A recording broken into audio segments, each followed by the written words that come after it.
ہمارے حضرت بہت استقامت والے تھے، لیکن پھر بھی فرماتے تھے کہ یہ اللہ کا فضل ہے کہ اللہ نے ہم پہ 5 نمازیں فرض کر دی، آپشنل نہیں رکھا۔ آپشنل ہوتی نا، اختیاری ہوتی تو شاید کوئی بھی نماز نہ ہوتی، ہم سے سوچتے ہی رہتے کہ چلو 5 نمازیں پڑھنا ثواب ہے تو پرسوں سے پڑھیں گے۔ اللہ نے ایسی فرض کی ہے کہ زمین آسمان ادھر سے ادھر ہو جائے، سفر میں ہو، حضر میں ہو، بیماری میں ہو، خوشی میں ہو، غم میں ہو، یہ نہیں چھوڑنی، ٹھیک ہے نا؟ تو مجبور ہیں بھائی، اللہ نے کہا کہ میں کوئی عذر مانوں گا ہی نہیں، سفر ہو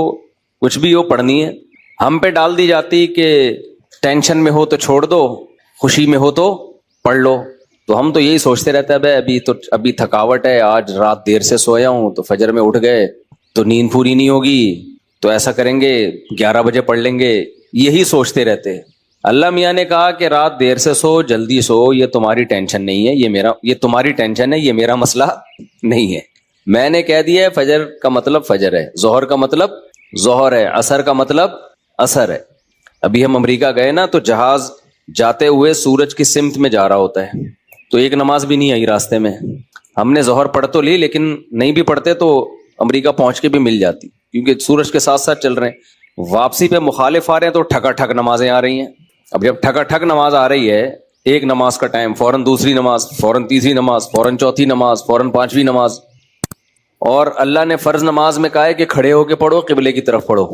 یہ ممکن نہیں ہے تو پھر مجبوراً بیٹھ کے پڑھو، لیکن فرض نماز پھر بعد میں لوٹانی چاہیے، کیونکہ فرض نماز اصل میں قیام بھی فرض ہے اور قبلہ رو ہونا بھی فرض ہے۔ تو اب ہمارے ساتھ دوست تھے، انہوں نے کہا کیسے؟ میں نے کہا مجبوراً بھائی پڑھنی پڑے گی، اللہ کا حکم ہے، نماز آپ سفر میں نہیں چھوڑ سکتے۔ اللہ نے 4 کی 2 کی ہی اسی لیے کہ میں نے 4 کی 2 کر دی ہیں، چھوٹی کر دی ہے، اس لیے کہ چھوڑنا نہیں ہے، آدھی کر لو۔ چھوڑنے کا آپشن ہوتا تو اللہ پھر کہہ دیتا ٹینشن میں ہو تو چھوڑ دینا، نہیں تو پھر پوری پڑھ لینا، یہ کہتا نا اللہ تعالیٰ۔ اب جب نماز کا ٹائم آیا، ہم نے کہا بھائی کہ نماز پڑھنی ہے، تو وہ نماز میں جہاز میں جگہ کہاں دیتے ہیں؟ خیر ہم نے ریکویسٹ کی تو جگہ آگے، انہوں نے کہا آگے جا کے پڑھ لو۔ تو ہم نے کیا کیا، ہم نے کہا بھائی آج کل ایک ایپ آ رہی ہے جو لوگ جہازوں میں سفر کرتے ہیں، اس کا نام ہے حلال فری کر کے کچھ ہے، نام بھول گیا میں، بڑا زبردست نام ہے، آپ لوگ نوٹ کر لیں، وہ کبھی جہاز میں سفر ہو نا، حلال ٹرپ، یہ ایپ ڈاؤن لوڈ کر لیں اپنے موبائل میں، اور اگر ڈاؤن لوڈ نہیں ہو رہی تو ڈائریکٹ گوگل پہ بھی سرچ کی جا سکتی ہے، حلال ٹرپ گوگل پہ لکھیں تو وہ ایک ویب سائٹ آ جائے گی، وہ کھولیں، وہ آپ سے مانگے گا جہاز کے ٹائمنگ کیا ہے، کدھر سے کدھر جا رہا ہے، کیا تاریخ ہے، آپ اس میں ڈالیں گے، ٹھک کر کے وہ بتا دے گا کہ آپ کی جو گھڑی میں اس وقت ٹائم ہو رہا ہے اس کے مطابق فجر کتنے بجے، ظہر کتنے بجے، عصر کتنے بجے، مغرب کتنے بجے، عشاء کتنے بجے، اور اتنے بجے قبلہ کہاں ہوگا، اتنے بجے قبلہ جہاز میں کس سمت میں ہوگا۔ تو بڑی خاندانی ایپلیکیشن ہے، تو وہ آپ جیسے ہی ڈالیں گے ٹھک کر کے، تو ایک گھڑی آپ ایسی رکھیں جو چینج نہ ہو ٹائم اس کا۔ تو یہ خوب مسئلہ سمجھ لیں کہ جہاز میں آپ کو کھڑے ہو کر نماز پڑھنی ہے، اگر ممکن نہ ہو، اجازت نہ دیں، پھر مجبوراً بیٹھ کے پڑھیں، لیکن اس نماز کو لوٹا لیں۔ تو ہم نے تو کھڑے ہو کر اجازت مل گئی تھی، ہم نے کہا چلو پڑھتے ہیں۔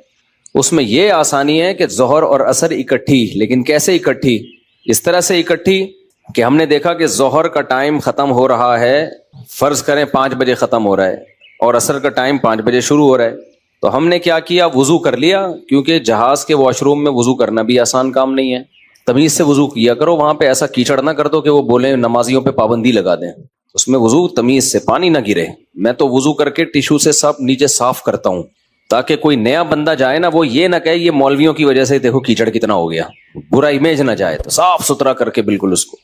کوئی بات نہیں، ہاتھ خراب ہو جائے گا اس کو دھو لو آرام سے، لیکن امیج اپنا خراب نہ کرو کہ یار یہ نمازی لوگ جب بھی جہاز میں آتے ہیں کیچڑ کر کے جاتے ہیں۔ ایک نے مجھے بتایا، پائلٹ نے، کہ ہم کہیں جا رہے تھے، کہیں اجتماع تھا، تو سارے نمازی بیٹھے ہوئے تھے جہاز میں، تو کہہ رہے جہاز کی حالت یہ ہو گئی تھی کہ جیسے کوئی تالاب بنا ہوا ہوتا ہے، سارے وضو کر کے آ رہے ہیں گیلے پاؤں کے ساتھ پورے جہاز میں، نا کہتے ہیں ایسا کیچڑ ہم نے زندگی میں کبھی نہیں دیکھا جہاز میں، تو کتنا برا امیج گیا نا۔ تو اس لیے صفائی ستھرائی کر کے ان کو لگے کہ کوئی بات نہیں یار، اگر یہ وضو کر بھی لیتے ہیں تو واش روم میں ذرہ برابر بھی گندگی نہیں ہوتی، تو صاف ستھرا کر کے نکلو باہر۔ اس بیان ابھی شروع کروں گا، لیکن یہ بھی ضروری بات ہے تاکہ جہازوں میں بھی نمازوں کا اہتمام کریں۔ اللہ کو نماز بہت زیادہ محبوب بھی ہے، اور اللہ کے ہاں جتنی ویلیو نماز کی ہے نا، اتنی کسی حکم کی نہیں ہے۔ اللہ نے نہیں چھوڑی ہے، میں نے دیکھا ہے لوگ جہازوں میں نمازیں گول کر رہے ہیں، ٹرینوں میں نمازیں گول کر رہے ہیں، شاپنگ میں نمازیں، ہو بھائی میدان جنگ میں اللہ کہہ رہا ہے، میدان جنگ میں کہ نہیں، اگر تم میدان جنگ میں کھڑے ہو کر پڑھ سکتے تو پیدل پڑھ لو, سواری پہ پڑھ لو, اے اللہ بعد میں پڑھ لیں گے نا, جنگ سے جب فارغ ہو جائیں گے پھر پڑھ لیں گے, ابھی کیا ٹینشن ہے. اللہ نے کہا ان الصلاۃ کانت علی المؤمنین کتابا موقوتا, نماز مومنین پر مقررہ اوقات میں فرض ہے, یہ نہیں ہے کہ بعد میں پڑھ لو. کتنے آرام سے کہتے ہیں بھی سفر میں ابھی کہاں جائیں کیا کریں. نہیں بھائی, نمازی آدمی زمین آسمان ادھر سے ادھر ہو جائے وہ کہتا ہے بھائی چھوڑنی نہیں ہے, کچھ بھی ہو جائے. آج نمازی بھی نمازی نہیں رہے ہیں. تو ہم نے یہ ضرور کیا کیونکہ اس میں وضو بہت مشکل کام ہے, تو اس میں پھر ہم نے یہ کیا کہ بھائی 5 بجے جیسے اپلیکیشن سے پتہ چل گیا شافی وقت کے مطابق 5 بجے ظہر قضا ہو رہی ہے, تو بھائی 4:45 پہ یا 4:50 پہ ہم نے ظہر پڑھ لی, قبلہ رخ کھڑے ہو کر 2 رکعت پڑھی ہیں. تھوڑی دیر میں عصر کا ٹائم ہو گیا, اسی وضو سے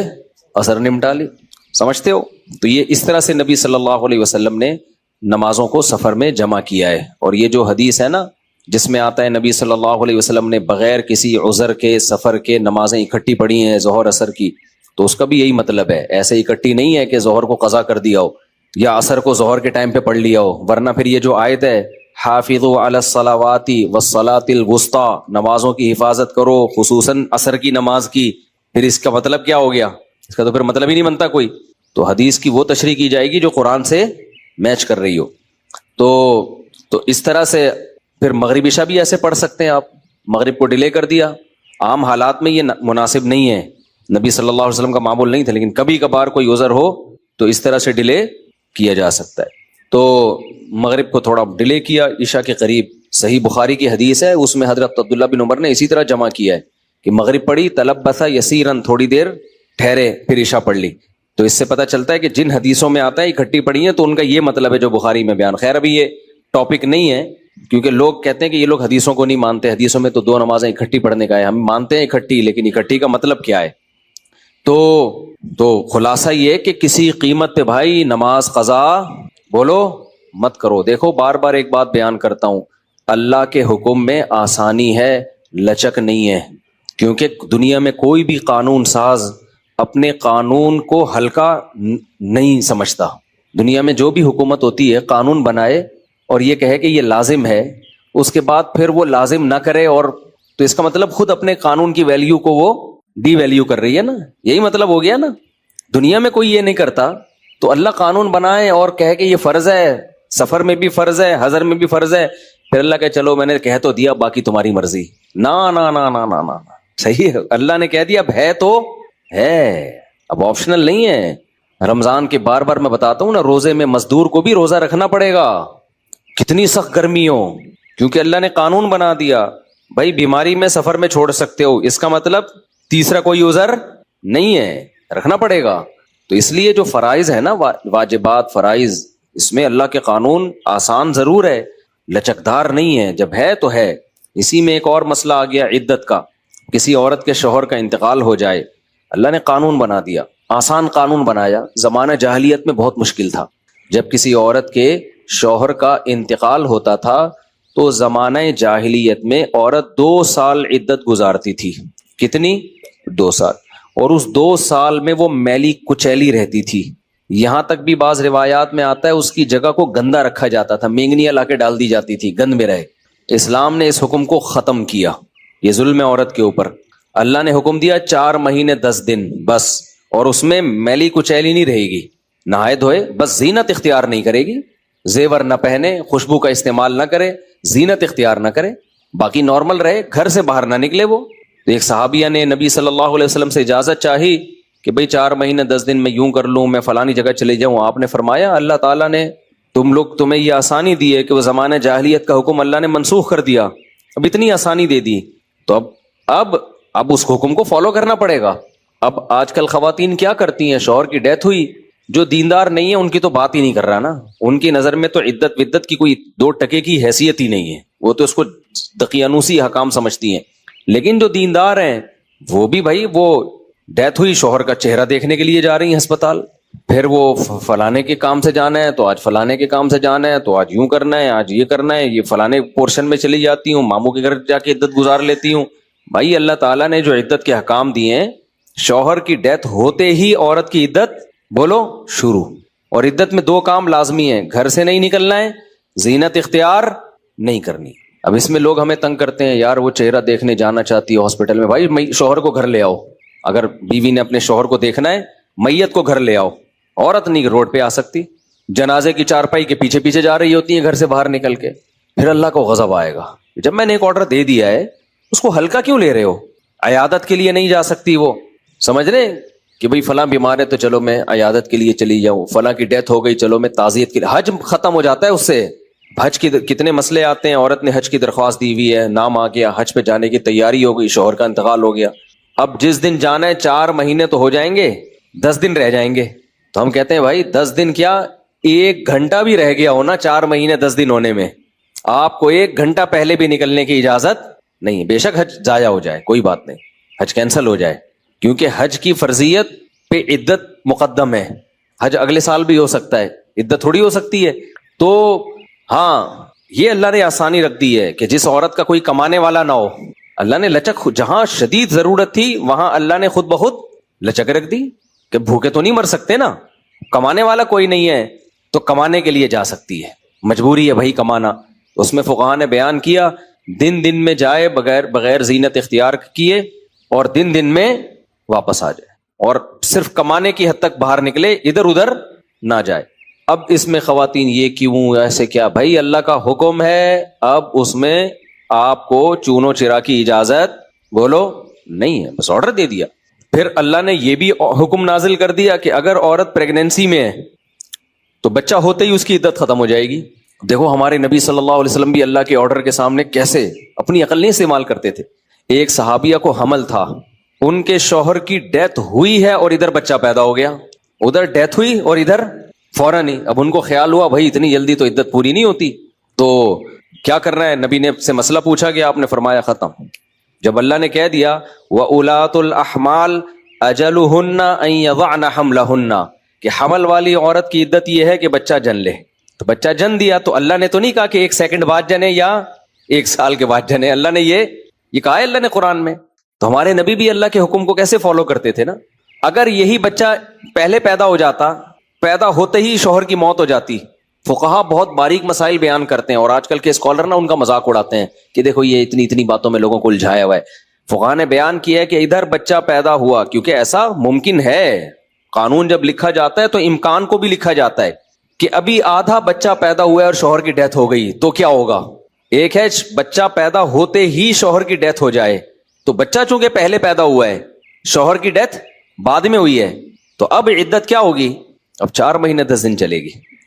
ادھر شوہر کی ڈیتھ ہوئی اور فوراً بچہ پیدا ہو گیا تو عدت ختم۔ اب ایسے بھی کیس قیامت تک کے لیے دین آیا ہے نا، ایسا بھی ممکن ہے کہ شوہر کی ڈیتھ ہوئی اور بچہ آدھا پیدا ہوا ہے اور ادھر ڈیتھ ہوئی اس کی، یعنی ولادت ہو رہی تھی اور شوہر کا انتقال ہو گیا۔ امکان تو ہے نا، لا جب لکھا جاتا ہے نا تو اس میں امکانات بھی لکھے جاتے ہیں، تو فقہا نے اس میں بھی بحث کی ہے کہ اس صورت میں کیا ہوگا، یا عورت کنفیوز ہے، پتہ ہی نہیں چل رہا کہ جب اطلاع ملی ہے تو بچہ پیدا ہو چکا تھا یا نہیں ہوا تھا، اس کے بھی فقہا نے احکام لکھے ہیں، تو بہت باریکیوں میں جا کے، تاکہ آئندہ آنے والے لوگوں کو کنفیوژن نہ ہو۔ آپ کتاب میں جا کے دیکھو، ہر مسئلہ فقہا نے ڈسکشن کی ہے اور اس کو بیان کیا ہے، تو ذرا سے فرق سے عدت کا حکم چینج، لیکن کیوں اتنا احتیاط کیوں؟ بھائی اللہ کا جب لا ہے تو وہ